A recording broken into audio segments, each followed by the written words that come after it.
It's still not too late for people to create a square, and we need all the completed squares by the end of July, so then we can create, because the quilt will be created and launched on World Suicide Prevention Day on Saturday the 10th of September. But we've got lots of people around North Yorkshire and West Yorkshire.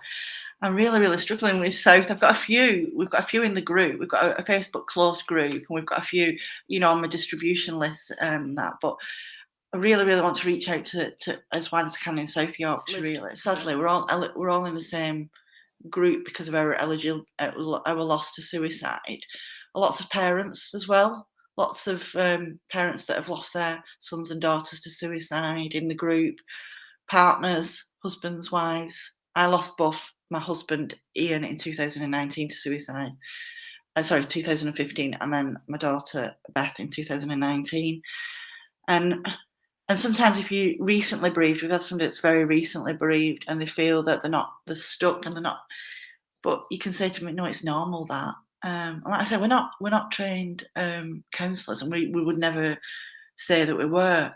But I found a lot of support I got when I lost both Ian and then Beth was through people that actually knew what I was going through, and that they somehow didn't judge me. So I think meeting for individuals, for people that are joining our group, they feel that, and they feel, and they say, after one of the Zoom meetings we had the other week, somebody came up and she just said, "I'm sorry, I just spoke and cried."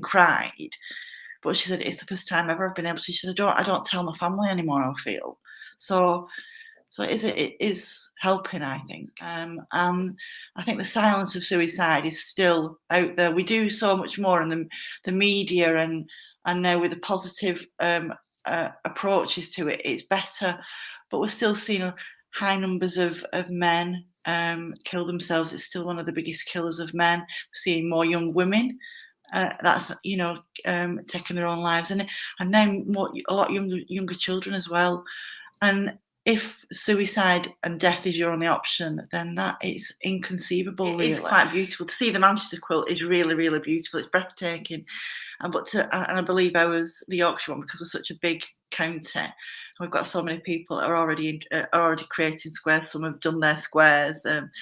So it's quite exciting as well. So yeah, I think it'll help in the work around suicide prevention as well.